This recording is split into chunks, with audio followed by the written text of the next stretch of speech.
s'est connus de manière très très providentielle il y a 5 ans, 4 ans. Tu m'as abordé dans la rue. Ouais, voilà, je l'ai abordé dans la rue. C'était un peu le côté. La double life de votre curé. C'était impulse, un inconnu vous rencontre et la boum. Bon.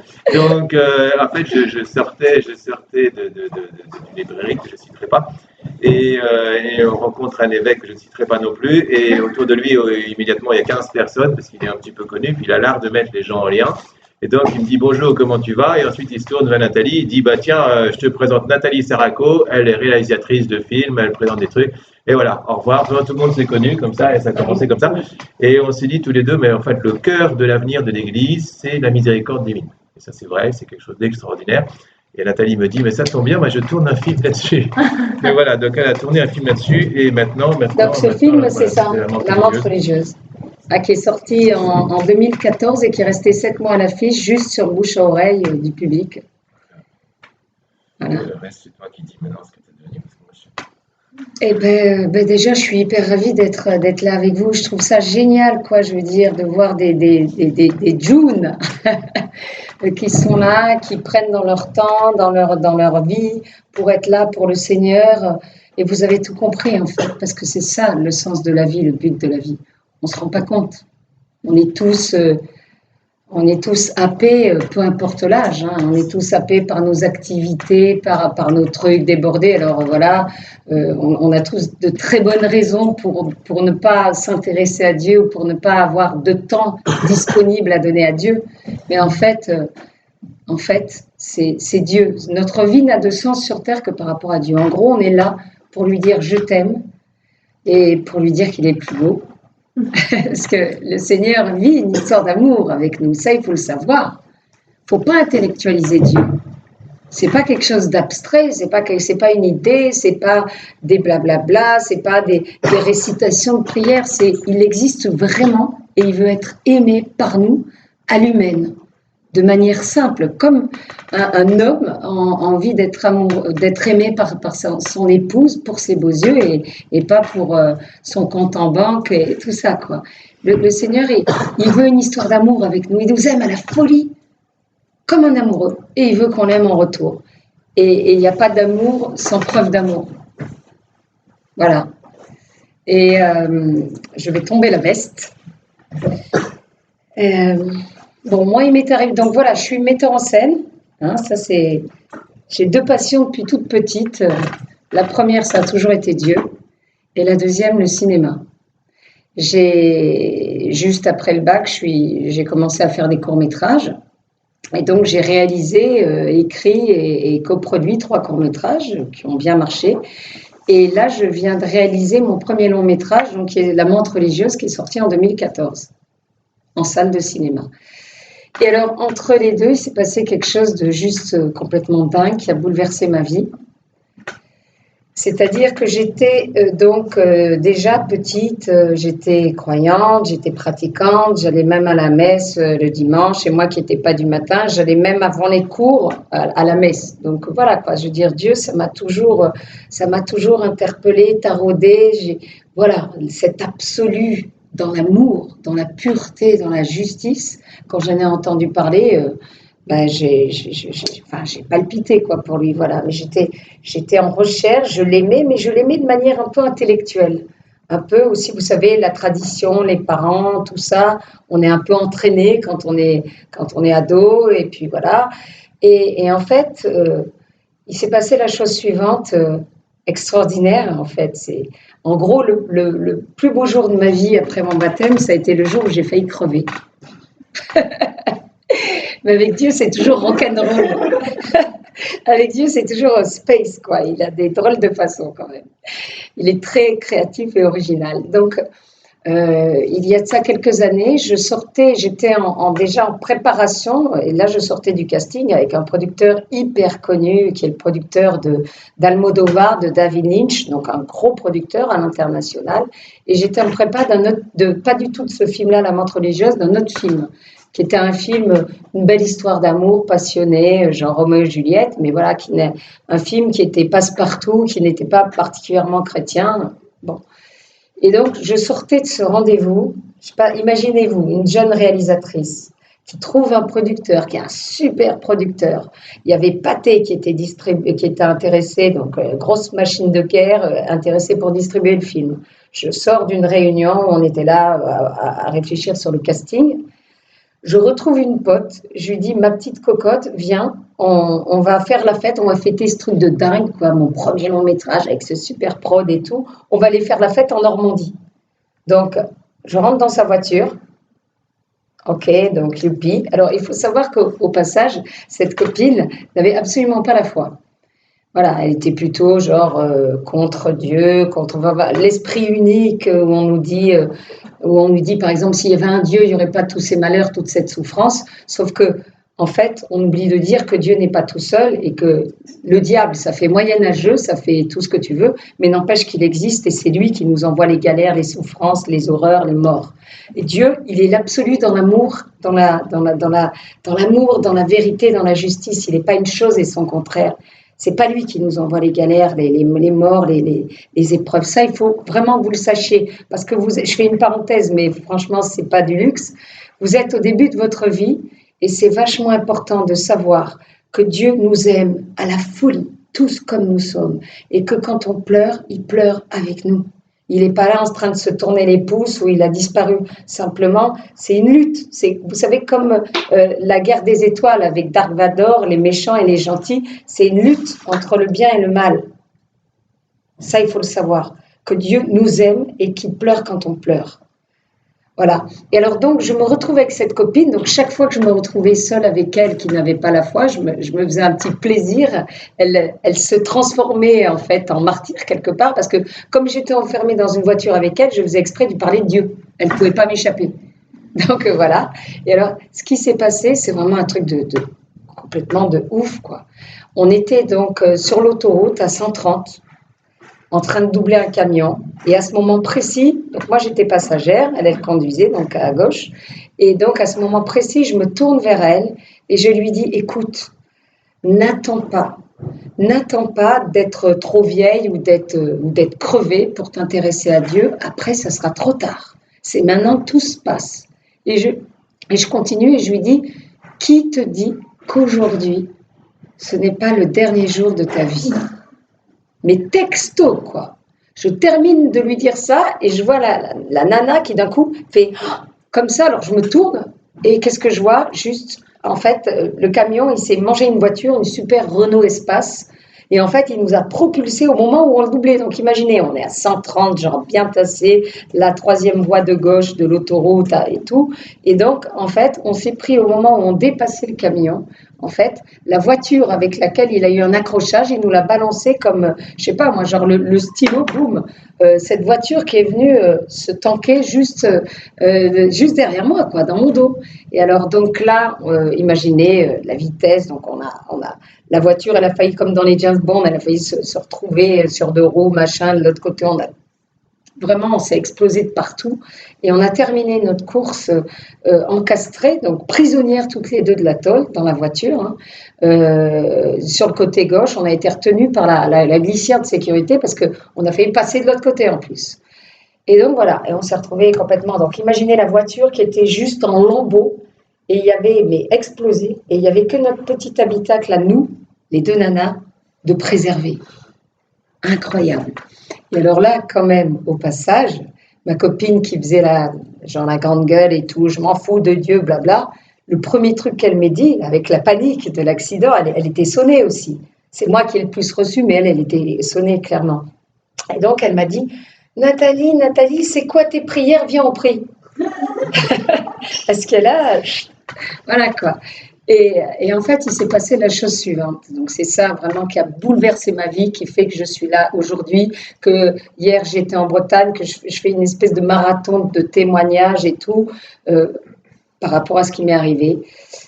Eh bien, donc, si vous voulez, avec la ceinture de sécurité, en fait, d'être retenu à une vitesse aussi élevée, ça donne des coups monstrueux à l'intérieur et parfois ça provoque la mort. Surtout que c'était une vieille voiture, sans airbag et avec des systèmes où on n'est pas plaqué. Donc, genre, à 3 reprises, je me suis retrouvée le visage à ça du pare-brise. J'ai failli être Frankenstein, grave. Enfin, voilà, quoi. Et donc, en fait, je me suis mise à cracher du sang et à m'étouffer, quoi. J'avais plus de respiration, je crachais du sang. Et donc, imaginez déjà l'ambiance, on est là, on croit quelque part qu'on est éternel, que la mort, la maladie, c'est toujours pour le voisin, mais pas pour nous. Nous, inconsciemment, on se sent invulnérable jusqu'au jour où ça nous tombe dessus. Donc ça, c'est important de ne pas l'oublier. Il ne faut pas attendre, après c'est trop tard, pour se recentrer sur l'essentiel. Et je dis toujours qu'il faut vivre en état d'urgence, et c'est ce qui m'est arrivé, moi, depuis, c'est que d'avoir failli rendre l'âme, je vis en état d'urgence, mais pas dans la peur, pas dans un état d'esprit de peur ou mortifère, au contraire, avec encore plus la niaque, la passion, et en fait, en ayant peur de rien, et en me recentrant sur l'essentiel. C'est quoi l'essentiel? C'est Dieu. Voilà. On est là pour aimer, pour se laisser aimer par lui et pour être des passeurs de son amour auprès des autres. Et ça se complique parce qu'il y a des gens, franchement, on n'a pas du tout envie de leur tendre la joue gauche, mais plutôt un pain dans la gueule, non? Et c'est là que Dieu intervient.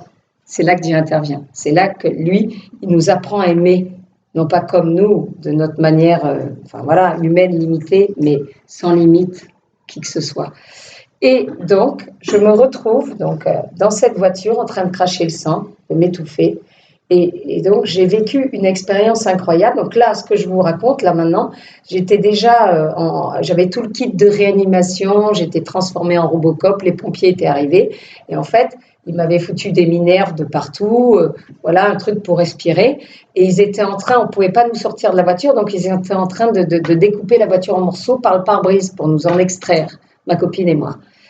Et j'ai senti, à un moment donné, cette énergie, cette vie qui fait qu'on se sent vivant, on a tous, cette chaleur, on ne peut pas prouver, mais on sent vie. Eh bien, j'ai senti la vie me quitter physiquement, comme cette bouteille d'eau, comme si elle était percée par en bas. J'ai senti la vie baisser de niveau, cette chaleur, en partant de la tête, très tranquillement, comme ça, jusqu'aux pieds, et j'étais tout à fait consciente. Et j'ai dit, le premier truc que je me suis dit, c'est juste fou, quoi, ça y est, ça me tombe sur moi, je suis en train de mourir, ça y est, quoi. Et la première chose, c'est, mon Dieu, je ne suis pas confessée, je vais me retrouver de l'autre côté et je ne suis pas confessée. Et là, le Seigneur m'a répondu vraiment comme de l'intérieur, vous savez, quand parfois il nous répond, on sait que c'est lui, quoi, une évidence. Il m'a dit, ma fille, ne t'inquiète pas, je connais les intentions de ton cœur. C'est-à-dire, comme on désire tel de lui, bon, regret de ne pas me confesser, donc il savait, et Dieu est tellement plus que ce qu'on croit, quoi. Et donc je sens la vie me quitter jusqu'aux pieds, et là, boum, j'ai perdu conscience, je ne sais pas ce qui s'est passé, je ne sais pas combien de temps ça a duré, et je m'en moque complètement, en fait.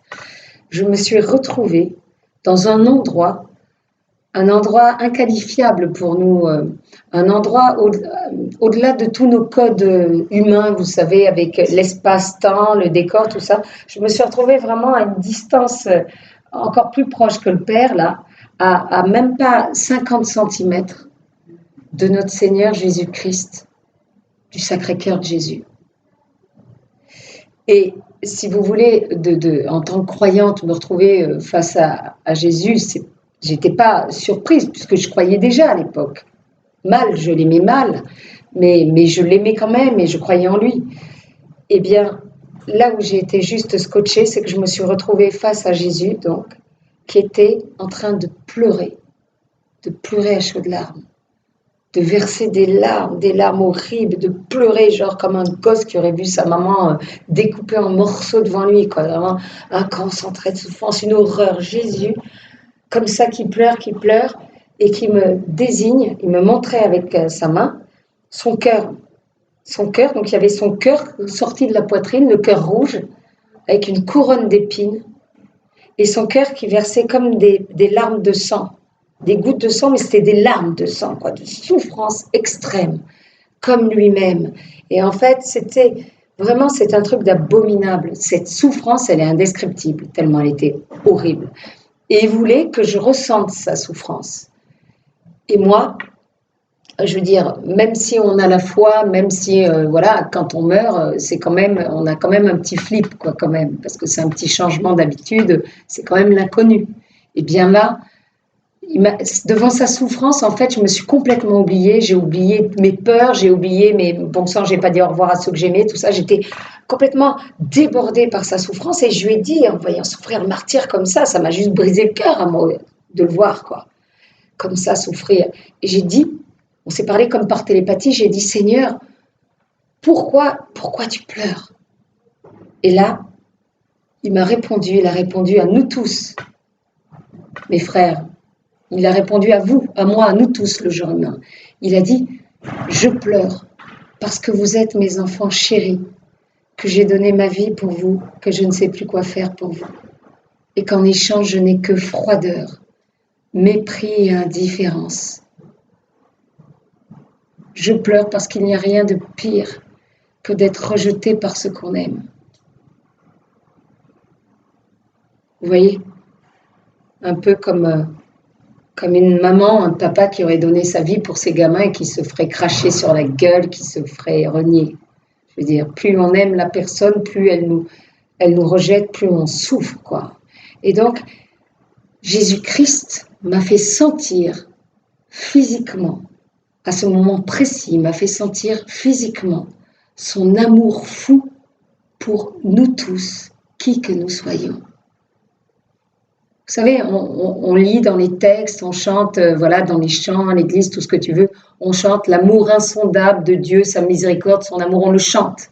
Mais on n'imagine pas combien il nous aime à la folie, combien c'est tellement plus que tout ce qu'on peut imaginer, quoi, l'amour du Christ pour nous. Et surtout, avec lui, il n'y a pas de casting. C'est pas toi oui, toi non, toi machin, tu me reviens, toi tu me reviens pas. C'est au-delà même de nos péchés. Le Seigneur vit une passion, un amour fou, une histoire folle, unique avec chacun de nous. Et c'est comme si on était tous son fils et sa fille préférés. C'est un truc personnel, quoi. C'est une histoire d'amour unique. Et donc, il m'a fait sentir physiquement son amour pour nous. Et c'est waouh, c'est juste un truc de fou, quoi. C'est merveilleux, l'amour de Dieu. Mais quel bonheur! C'est pour ça qu'on ne va pas s'ennuyer de l'autre côté si on a la grâce d'aller au paradis. Je veux dire, se laisser aimer par lui, remplir par lui son amour, la joie, le kiff inouï, le bonheur, l'extase, l'amour, le vrai. Ça vaut tout. Et ça, donc, il m'a fait sentir physiquement son amour, donc incroyable. Et aussi, là où j'ai été bouleversée, c'est de voir sa souffrance parce qu'on le rejette. Et c'est même au-delà de nos péchés. Le péché, c'est quoi? C'est de manquer d'amour. C'est parce que tu manques d'amour pour ton frère, ta sœur, que d'un coup, tu vas faire telle ou telle chose, machin. C'est vraiment c'est le manque d'amour qui aboutit au péché. C'est en gros quand on pense à sa gueule. C'est pour ça que dans notre Père, quand on dit que ta volonté soit faite, c'est sous-entendu ta volonté à toi et non la mienne. Parce que notre volonté à nous, souvent, si on regarde bien, ok, soyons honnêtes 3 secondes, elle s'oppose pas mal souvent à celle de Dieu, d'accord? Jouons pas les petits saints, ok? Et donc, cet amour fou de Dieu et aussi cette souffrance que notre indifférence, parce qu'il y a nos péchés, mais les péchés, on peut faire des conneries, mais c'est pas pour autant, je sais pas, moi, quand j'étais gosse, parfois je faisais des trucs que mes parents voulaient pas, c'est pas pour autant que je les aimais pas, je les aimais quand même, sauf que je faisais le mur, voilà. Mais le pire du pire avec Dieu, c'est qu'on le calcule pas, c'est qu'on s'en fout, que ça nous laisse froid, c'est ça, le pire. Et alors, du coup, ça le fait, ce Dieu saint, parfait, il nous aime tellement, non seulement il nous laisse le libre arbitre, vous savez, le fameux choix, quoi, de lui dire oui ou non, le libre arbitre, il aurait pu créer des robots qui obligés de l'aimer, mais non, l'amour laisse libre. Dans son amour fou, il nous laisse libre, comme un mec qui aimerait une femme, il va pas lui dire bon, je t'aime ma cocotte, je t'enferme dans ma cave avec des cadenas, t'es obligé de m'aimer, point barre. C'est pas de l'amour, ça, d'accord? L'amour, c'est à deux, tu laisses l'autre libre, donc Dieu, il nous aime de cette manière, une manière simple, et il veut être aimé pour lui, pour ses beaux yeux, comme je dis toujours. Voilà, qui est le titre du bouquin que j'ai écrit. Eh bien, le Seigneur nous aime tellement qu'en plus, il nous mendie à nous. Il nous mendie notre amour. Je ne sais pas si vous réalisez 2 secondes, quoi. Moi, je connais cette histoire par cœur, parce que je l'ai sentie physiquement, mais j'en reviens toujours pas, quoi. Quand je me dis 3 secondes, je me dis, mais attends, Nathalie, tu te rends compte que Dieu t'aime tellement, Dieu nous aime tellement, qu'il va jusqu'à être un mendiant de notre amour à nous, quoi. Mais c'est surréaliste. Jusqu'où va son amour? Donc voilà, quoi, ça s'adresse à vous tous. Dieu, le Christ, qui a donné sa vie pour vous, qui continue à donner sa vie pour vous jusque l'Eucharistie, c'est un truc énorme, l'Eucharistie. C'est grave, l'Eucharistie. C'est Jésus incarné encore aujourd'hui, qui s'offre à nous, qui nous fait la confiance de faire qu'un avec nous. C'est un mélange amoureux, quoi. L'Église, c'est la messe, c'est un rendez-vous amoureux, et le point culminant de ce rendez-vous amoureux, c'est le mélange, c'est faire qu'un, comme un mec et une nana, quoi, qui s'aiment à la folie. Donc, Dieu veut vivre un amour sans limite, un amour incarné aussi, un amour du cœur, un amour physique avec nous. Donc, il nous aime tellement qu'il fait tout ça, et juste, c'est là qu'on voit la grandeur et la toute-puissance de Dieu. Elle est à la hauteur de son amour infini pour nous. Donc moi, si vous voulez, en sentant son amour pour nous qui dépasse tout entendement, en voyant sa souffrance parce qu'on ne le calcule pas et qu'on s'en fout de lui, et qu'il continue en fait, le Christ qui nous aime tellement, qui a donné sa vie pour nous, il continue à être crucifié aujourd'hui dans son sacré cœur, qui est méconnu, dans son amour méconnu pour nous. Il continue à souffrir le martyre parce qu'on l'ignore. Vous voyez, en gros, moi, là maintenant, vraiment, ce dont je suis profondément consciente, c'est que d'un côté, il y a l'amour fou, il y a ce Dieu qui se consume d'amour pour nous tous et qui souffre parce qu'on n'est pas au courant de son amour. Et d'un autre côté, il y a notre humanité qui est en train de crever juste parce qu'elle a besoin d'être aimée et qu'elle ne le sait pas. Et donc, c'est comme une espèce de rendez-vous amoureux, manqué entre Dieu et nous. Et moi, là, du coup, je me suis dit, ok, allez, je vais faire la mère maquerelle. Je vais faire l'entremetteuse. Je veux dire au monde combien Dieu l'aime. Je veux mettre, je veux pas que ce rendez-vous reste manqué. Je veux annoncer l'amour de Dieu pour nous tous. Que nous soyons heureux et que Dieu soit heureux. Parce que tout est l'amour. Tout est dans l'amour et c'est l'amour seul qui rend heureux. Je peux vous dire, moi, j'ai vécu plein de trucs dans ma vie, d'accord ? Et puis plein de trucs, les paillettes, le cinéma, vous imaginez, j'ai un fan club, j'ai patati, j'ai patata, il y a des gens, il y a tout ce qu'on veut, je connais plein de gens, des grandes stars de cinéma, et qui sont toutes plus malheureuses les unes que les autres, qui sont toutes dans l'addiction de la cam, de l'alcool, du cul, de tout ce que tu veux. C'est pas ça qui rend heureux. Ça fout un peu plus en l'air, ça en fait, ça nous enferme encore plus, ça nous fout vraiment le blues. Ce qui rend heureux, c'est l'amour. C'est l'amour comme Dieu nous le présente. C'est l'amour en vérité, comme on dit. Voilà. Et donc voilà. Donc après donc imaginez, je vis ce truc incroyable, intense. Et donc c'est comme un cri du cœur. Je dis Seigneur. Donc j'étais là face à lui, toujours dans la voiture, entre la vie et la mort, ok. Et je dis Seigneur, en le voyant pleurer, sa souffrance, tout ça. Je dis Seigneur, quel dommage de rendre l'âme, maintenant que je sais ça, ton amour fou pour nous et ta souffrance, je voudrais pouvoir revenir sur terre pour te consoler à ma manière. Donc, je ne sais pas si vous l'avez déjà un peu percuté, mais enfin, je suis d'une nature plutôt passionnée, d'accord. Voilà, passionnée, alors la totale, passionnée, marseillaise à moitié italienne, bélier, et le pire, femme, quoi, le pire. Hein, on est d'accord, les nanas. Donc voilà, je ne savais pas comment, je voudrais pouvoir revenir sur terre pour consoler ton Sacré-Cœur, pour dire que tu es le plus beau, pour te lever contre moi, tout ça, pour témoigner, mais je ne savais pas de quoi, ni comment, en fait. Je savais de quoi, mais pas comment.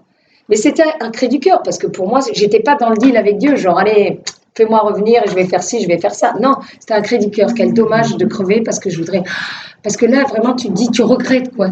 Quand tu te retrouves face à l'amour de Dieu, et quand tu te prends son amour en pleine gueule, quoi, en plein cœur pour toi, tu as juste le regret de te dire, bon sang, je suis passée à côté de son amour, j'aurais dû faire ci, j'aurais dû faire ça, c'est horrible, quoi. Et donc, Après, il m'est arrivé un autre truc, mais ça sera trop long parce que vous avez les crocs, vous êtes ado, vous êtes casse-pied, donc je veux pas trop. Non, je rigole. Donc je veux pas trop la faire longue, quoi. Il m'est arrivé un autre truc, mais bref, je vais revenir. Donc, je vous parle vraiment du Sacré-Cœur. Et donc après ça, je me suis retrouvée propulsée de nouveau dans mon corps, dans cette voiture. Et là, donc c'est comme, donc c'est la Marseillaise qui va parler. J'ai fait genre un bond de 3 mètres dans la voiture. Voilà, non mais en fait vraiment, ouais. Non, en fait je me suis retrouvée, donc imaginez, en fait c'est vrai quoi, comme une chose, ma vie était jetée à l'intérieur de moi, juste. Et je me suis mise à faire un bond comme si je m'étais pris les doigts dans une méga décharge quoi, vraiment, et je reprenais ma respiration comme si j'avais été en apnée quoi. J'étais là à respirer et donc c'est comme si on m'inoculait un liquide brûlant de la lave par les pieds. Un truc brûlant et qui remontait. Et là, je savais clairement que c'était la vie qui revenait en moi. Je savais que le Seigneur me faisait jouer les prolongations tout de suite. Et je me sens en sursis d'ailleurs. Mais en fait, les gars, faites attention. On est tous en sursis. Même un bébé qui vient de naître, il est en sursis. Parce que même si vous vivez 100 ans, ce que je vous souhaite, une belle vie et que Dieu vous bénisse, ok ? Mais c'est rien, c'est peanuts, ça passe comme une lettre à la poste. Et plus on, j'aime pas dire prononcer, enfin le dire dans ces termes, plus on prend de l'âge, c'est pas vioque hein, quand même, mais plus on avance dans l'âge, plus ça passe vite et plus on est vraiment pris dans une espèce de spirale de trucs, voilà. Et donc je me retrouve comme ça dans mon corps et alors là les pompiers m'ont extrait de la voiture.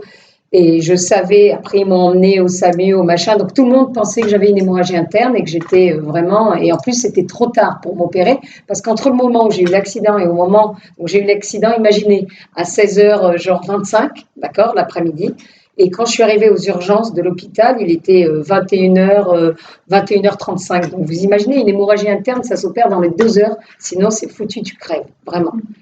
Donc voilà, et quand je suis arrivée à l'hôpital, ils pensaient tous donc en fait qu'il n'y avait plus rien à faire et voilà. Et ils m'ont quand même fait passer les batteries d'examen et là, stupéfaction, on m'a absolument rien trouvé. On a vu que j'ai eu un mini coup du lapin, que j'ai failli être tétraplégique. Salut. J'ai la voix qui porte, c'est ça? Allez-y, pas de souci. Sinon, vous venez ici, il n'y a pas de problème. Hein. C'est tout bon. Les imprévus de la vie. Absolument. Bah ouais. Plus on est de fous, d'allumés du Seigneur, plus on est bien. Et donc, ils ne m'ont rien trouvé. Ils ont vu que j'ai failli être tétraplégique, que j'ai eu un mini coup du lapin, c'est passé à rien, enfin, truc, voilà. Et personne n'a pu expliquer surtout comment, sans avoir rien de coupé, sans avoir rien de cassé, de perforé, pourquoi j'ai craché ce sang et qui s'est arrêté sans aucune raison quand je suis revenue à moi-même, quoi. Après cette expérience, cette rencontre, je ne sais pas comment est-ce qu'on peut dire, le voyage mystique, j'en sais rien, mon père, enfin, et on s'en moque, enfin, peu importe. Moi, je sais ce que j'ai vécu et je sais les fruits dans ma vie. Donc après ça, donc en fait, c'est genre toucher ma bosse, je suis une authentique miraculée quand même. Parce que personne n'a pu s'expliquer, quoi, tout ça. Et en fait, suite à ça, je me suis retrouvée en gros pendant 1 an, même si j'avais rien de cassé, j'avais des bleus, des minerves, j'étais en vrac, quoi. Donc j'étais chez papa, maman, en train de me faire chouchouter, voilà. J'ai arrêté donc mon film, donc l'autre film, et le producteur, par contre, m'a dit, Nathalie, ça prendra le temps que ça prendra, mais t'inquiète pas, on t'attend et on reprendra la production du film quand tu seras rétablie. Voilà. Sauf que moi, j'étais une femme amoureuse qui avait enfin rencontré son grand amour, quoi. Le fait de m'être retrouvée comme ça face à Jésus, d'avoir été complètement, de l'avoir senti physiquement avec mon cœur, avec ma chair, j'étais passée ailleurs à une autre dimension, à une vraie rencontre, une rencontre du cœur en fait. Parce que c'est ça, c'est pas intellectuel l'amour, les gars.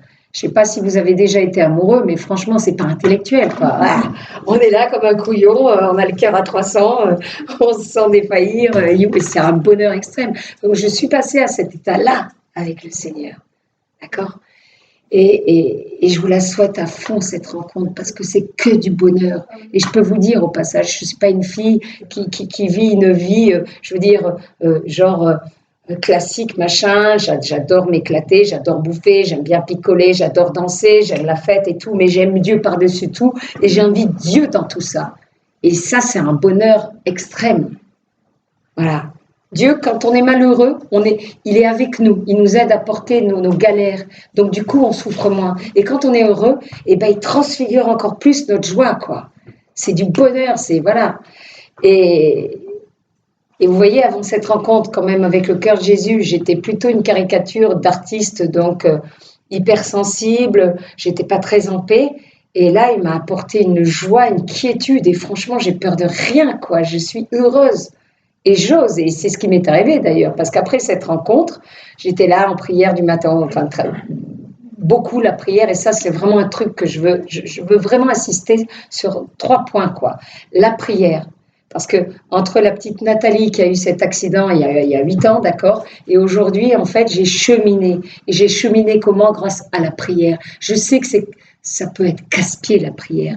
On peut s'ennuyer, pas savoir quoi dire j'ai pas le temps, voilà. Mais la prière, c'est fondamental parce que c'est du temps qu'on donne à Dieu. Même si nous, on peut être distrait ou à moitié s'endormir, le Seigneur, il fait son travail. Vous savez, comme quand on veut on veut prendre, il y a le soleil dehors, on veut bronzer, on se met face au soleil. On se met pas sous un parasol dans une cave, ok? On bronze pas, mais si on se met face au soleil, on bronze et à la limite, on peut même dormir sous les rayons du soleil. Donc, de donner du temps à Dieu, c'est vachement important. Donner du temps à Dieu tous les jours, même si c'est pas très long, tous les jours. Et c'est pas réciter des trucs. Attention, la prière vraiment. Alors on fait bien sûr un Notre Père, un Je vous salue Marie, et après on se la joue en freestyle en fait, c'est-à-dire un dialogue avec Dieu et lui dire la vérité. Par exemple, voilà, Seigneur, je sais pas trop prier. Voilà, Seigneur, j'ai pas trop la foi en toi. Je vais vraiment lui parler avec son cœur. De toutes les manières, il sait tout. On peut pas lui faire à l'envers à Dieu. Il sait tout, encore plus. Il est plus encore dans l'intimité que nous-mêmes. Donc simplement avoir ce courage et cette sincérité. C'est ça le vrai courage. C'est la sincérité. D'avoir le courage de dire à Dieu, voilà, je suis paumée, je suis pas au point, ça, mais je crois en ton amour et puis même je crois pas trop en ton amour, je crois pas trop en toi. Alors si tu existes, fais-moi croire en toi et fais-moi sentir ton amour. Et je vous parie tout ce que vous voulez. Si vous faites cette prière à Dieu tous les jours, mais alors là vraiment, d'accord? Il le dit le Padre. Voilà. Donc voilà, il y a le Padre et maintenant il y a la Madre qui vous le dit. Voilà. Et comme les femmes ont toujours raison, en plus, c'est encore plus de poids. Bon, et donc, franchement, la prière, c'est génial. Alors au début, on n'a pas trop envie, machin, mais après, petit à petit, enfin voilà quoi, je veux dire, il y a une rencontre qui se fait et c'est génial. Et moi, enfin vraiment tous quoi, je veux dire, et il faut s'abandonner à Dieu, c'est lui qui sait qu'est-ce qu'il doit faire avec nous. Et surtout, ne jamais douter de son amour pour nous, de sa bienveillance, et quoi qu'il nous arrive. Donc la prière, parler à Dieu. Mais tous les jours, parce que sinon, c'est comme un musicien qui a besoin de faire ses gammes. Il vaut mieux tous les jours un petit peu, et vraiment, c'est un truc sérieux, quoi. Surtout maintenant, aujourd'hui, où on est tous là comme des lobotomisés avec nos iPhones, moi la première, dans l'addiction, Internet, Facebook, les réseaux sociaux, c'est juste un truc, je ne sais pas si vous regardez, on est là complètement comme des drogués avec ça, ok? Eh bien, et en plus, à travers tout ça, ça a tendance à nous laver le cerveau, hein, clairement. Parce que quand on prend du recul, on s'en rend compte. Donc faites gaffe, le numérique, Facebook, tout ça, ça doit nous servir, mais c'est pas nous qui devons servir le numérique comme des esclaves lobotomisés, d'accord? Et la prière, justement, ça nous oblige, c'est carrément un truc fondamental qui nous vire, qui nous nettoie de toutes les pollutions de toutes sortes. Et ça, franchement, il faut être sérieux avec la prière. C'est un dialogue, on lui parle, ok? Bon, la prière est un autre truc fondamental, c'est les sacrements de l'Église. Alors, c'est peut-être pas trop votre tasse de thé, ça fait peut-être genre dépassé, machin, les parents vous obligent, du coup, on n'en a plus trop envie. C'est énorme, énorme, énorme. L'Eucharistie, mais attendez, Vous imaginez, Dieu s'invite en nous. Non mais attends, Dieu, on fait qu'un avec Dieu.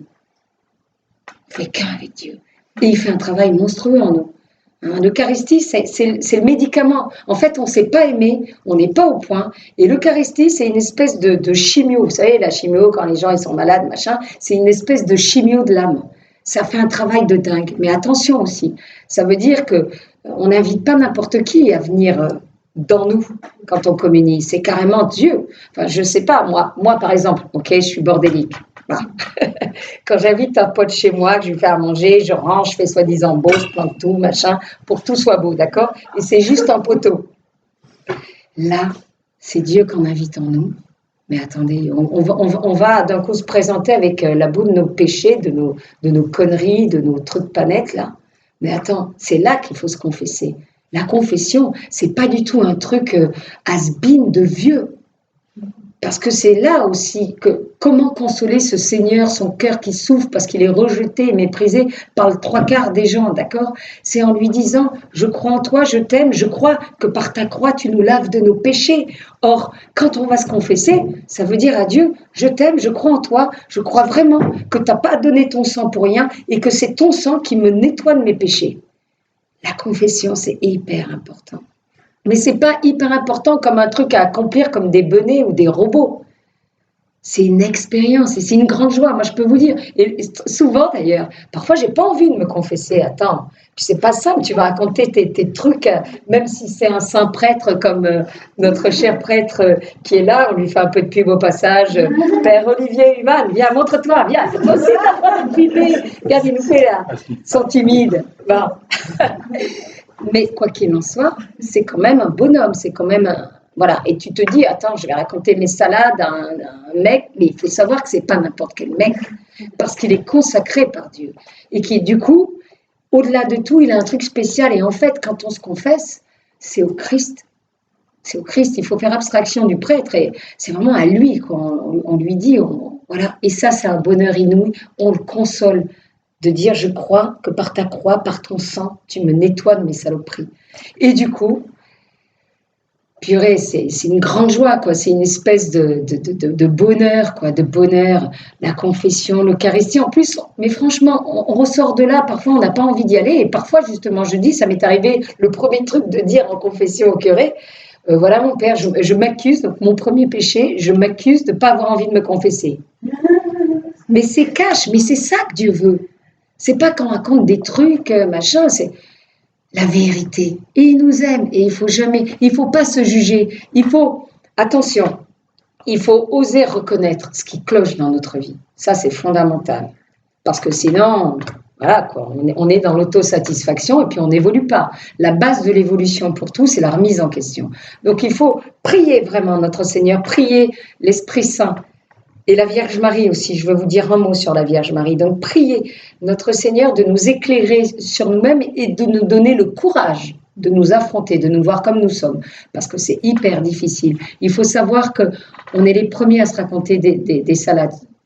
Ok, donc vraiment se voir comme nous sommes et reconnaître et dire à Dieu, voilà, je suis pas au point, pardon Seigneur, je t'aime, help me, viens à mon aide, et voilà. Donc, la confession, l'Eucharistie, du bonheur, une force incroyable. C'est pas un truc has-been, c'est pas un truc poussiéreux, c'est plus que jamais d'actualité. En plus, dans ce monde de timbré dans lequel nous sommes, surtout vous, moi j'ai beaucoup de respect sans rire pour vous, quoi. Parce que vous êtes là, vous avez d'autres trucs à faire et vous êtes là, vous cherchez Dieu, vous êtes là et c'est fondamental. Et c'est beau, c'est beau. Moi, je suis contente de voir vos belles petites gueules là autour de moi, les garçons et les filles là. C'est beau et surtout ne lâchez pas votre main de Dieu, parce que après il y aura les histoires d'amourettes. Après il y a les examens, c'est ça. Donc le flip, les examens, les concours. Vous êtes en plus, vous êtes brillants, la classe. Moi, j'ai toujours été le cancre. mais voilà quoi.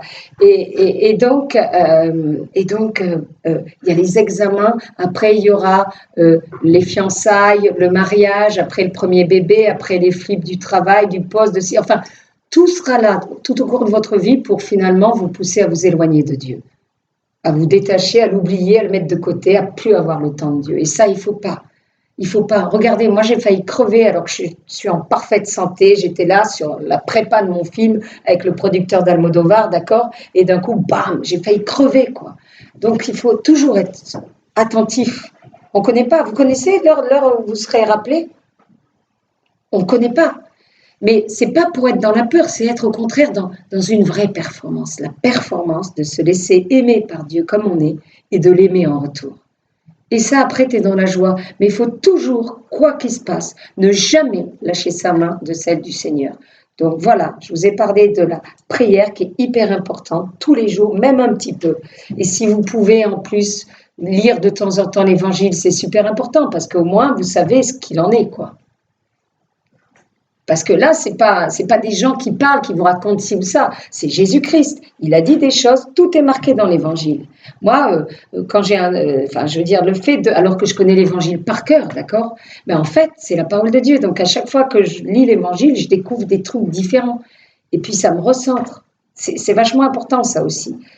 Et puis, donc, les sacrements et la Vierge Marie. Je vais juste vous dire un truc sur la Vierge Marie. Moi, la Marie, je la connaissais pas plus que ça. De temps en temps, je faisais un « Je vous salue Marie », voilà, mais je ressentais pas grand-chose. J'étais un peu comme les protestants, tout ça. Et en fait, le Seigneur, le premier truc son premier dossier chaud par rapport à ma petite âme, ça a été la Vierge Marie. Le premier truc, après cette rencontre, le premier fruit de ce cheminement avec le Christ dans la prière, ça a été... Il m'a vraiment renvoyé dans les jupes de Marie, de sa maman, en me disant que c'était sa mère, que son bonheur, c'était qu'on aime sa mère et qu'on la prenne pour mère. Et que Marie, vraiment, il faut se confier à elle comme une maman. Et une maman, on dit tout à une maman. On y va, on ose, une maman. Voilà. Et donc, n'hésitez pas, quand vous avez le cœur brisé, des soucis, des trucs, et que vous n'osez pas trop parler à Dieu et que vous ne savez plus où vous en êtes, de dire maman, viens-moi en aide, je suis paumée, simplement prends-moi dans tes bras, éclaire-moi, protège-moi comme ce petit enfant que je suis en fait. Voilà. Et je vous souhaite vraiment le meilleur du meilleur de la terre, quoi. Et surtout, lâchez pas votre main de celle du Seigneur. Et ce monde va de pire en pire vouloir vous dégoûter de Dieu. Parce que c'est l'esprit unique, en fait, qui est en train de régner. Il y a un esprit, clairement, qui gonfle comme une espèce de cancer, qui est complètement antichrist, qui est complètement contre l'Église, contre les chrétiens. Hein, et qu'avec cette histoire de la laïcité, on veut petit à petit, on veut nous empêcher, on va petit à petit nous bâillonner dans notre foi. Et vous êtes jeunes, et tous, de toutes les manières, mais encore plus, vous les jeunes, vous devez ne pas jouer le mouton de Panurge. Il ne faut pas lâcher l'affaire. Je veux dire, vous êtes l'avenir. Il faut, tiens, mail de l'espace. Il ne faut pas lâcher le truc. Il faut oser. Le véritable courage, c'est pas faire comme les autres, toutes les conneries que vos copains font ou quoi au caisse. La véritable classe, le véritable courage, c'est d'avoir les tripes, pour pas dire autre chose, d'accord. D'oser dire non à toutes les bêtises qu'on vous propose et d'oser aimer et être aimé. Et ensuite, de faire votre vie tranquillou, tracer, vous êtes dans le monde, éclatez-vous, mais éclatez-vous avec Dieu. Ok ? Bon, alors, si vous avez peut-être une petite question à me poser. Alors, attendez quand même, faites-moi de la pub, je viens de sortir un bouquin, t'as pas, ben voilà, il est là. Il s'appelle « Pour ses beaux yeux », c'est les beaux yeux du Christ, c'est pas les miens. Il a un regard qui tue pour quelqu'un qui donne la vie éternelle, Jésus, il a un regard, purée. Qui te fait grave fondre. Et donc, ce bouquin Pour ses beaux yeux, dites à vos parents qu'ils vous le payent et qu'ils le lisent, ça leur fera sûrement pas de mal, et vous aussi, parce que c'est un truc génial. C'est juste, ce bouquin, il fait beaucoup de joie. C'est pour ça qu'il est en train d'exploser, de marcher à Donf. Là, je fais plein de témoignages et de dédicaces dans toute la France, parce que c'est un livre qui fait du bien, et qui donne la pêche et qui rend joyeux. Voilà, donc, faites-moi de la pub là, sur vos réseaux sociaux de dingo. Là, allez-y, lâchez-vous, hop, pour ses beaux yeux. Et donc, peut-être vous avez un petit truc. Dites-moi, allez, je suis là, je suis vraiment là, je suis venue pour vous, je me suis cassée, d'accord, pour venir. J'ai fait un aller-retour de Normandie, là, je me refarcis la route après, d'accord. Donc, c'est vraiment pour qu'on échange un truc en vérité. J'aimerais bien, si vous avez un truc sur le cœur en bien ou en mal, par rapport à Dieu, par rapport à tout ça, dites-le. Là, on n'est pas à l'école, on n'est pas bâillonné, on n'est pas là pour jouer un personnage. Allez, osez un truc. En bien comme en mal. De quoi? Au moment où on dit, il pose des questions. Non, mais attends, moi je suis obligée de me casser là, tu rigoles. Donc, oui, ils ont faim, mais là, bon, alors je vais. Alors, mais vous avez pas un petit truc là? Dès qu'il connaît trop quelque chose, ça va sortir. Ah, tiens, le joli jeune homme. Vous n'avez pas peur d'être plus assez dans le monde?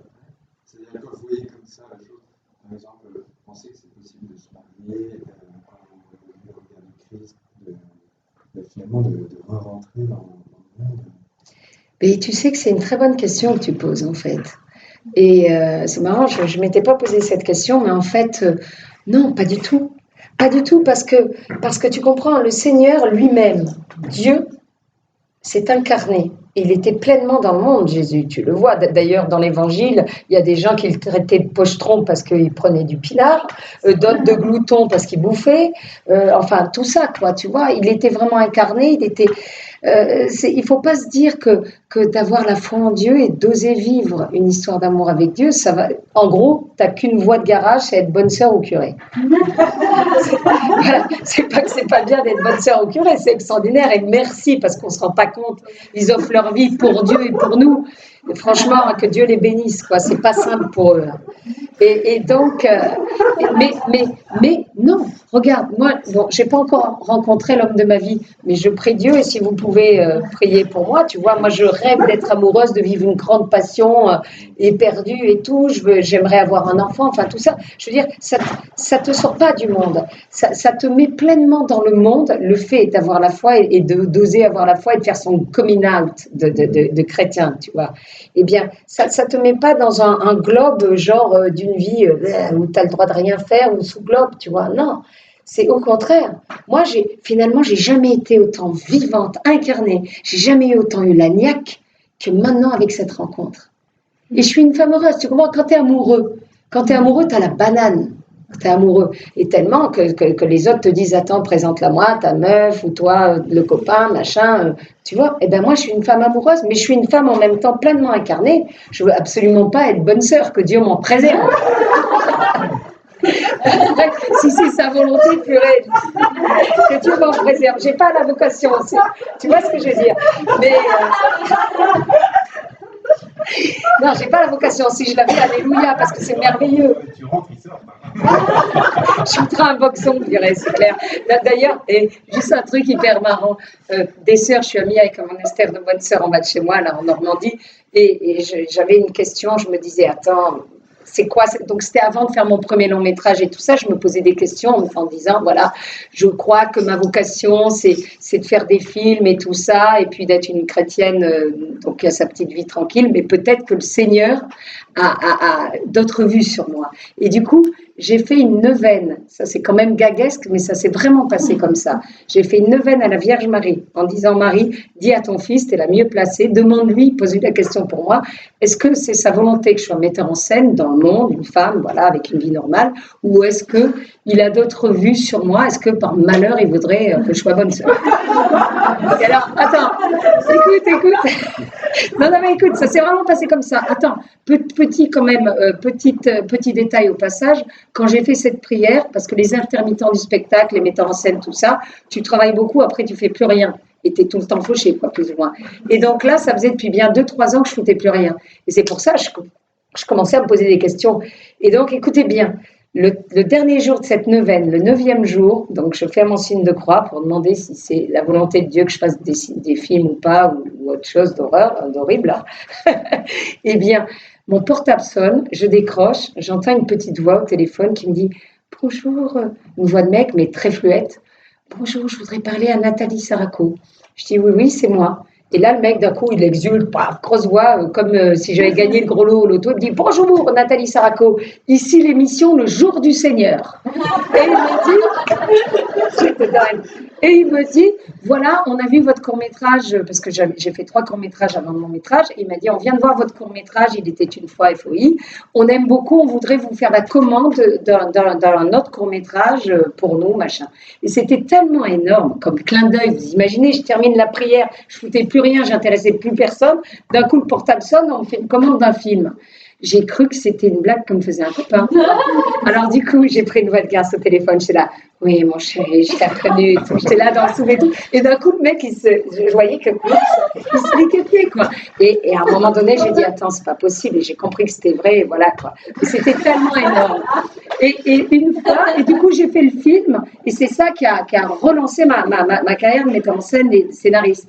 Et un truc, quand j'ai demandé aux sœurs, juste pour conclure, c'était à mourir de rire. Donc les sœurs en bas de chez moi en Normandie, j'ai dit à la mère supérieure qui est italienne, je lui ai dit: ma mère, dites-moi, j'ai une question à vous poser. Est-ce que pour vous, pour être sœur, est-ce que vous voudriez me prendre? Enfin, est-ce que pour vous, c'est quelque chose de pas surréaliste? Est-ce que vous me voyez en sœur? Et tout, elle s'est signée, elle m'a dit avec l'accent italien: non, jamais je voudrais. Donc voilà, allez, on rend grâce à Dieu pour cette rencontre. Et donc, allez bouffer la béquée là, et on va continuer des petites questions. Alors, c'est Jésus, il mérite, il faut applaudir.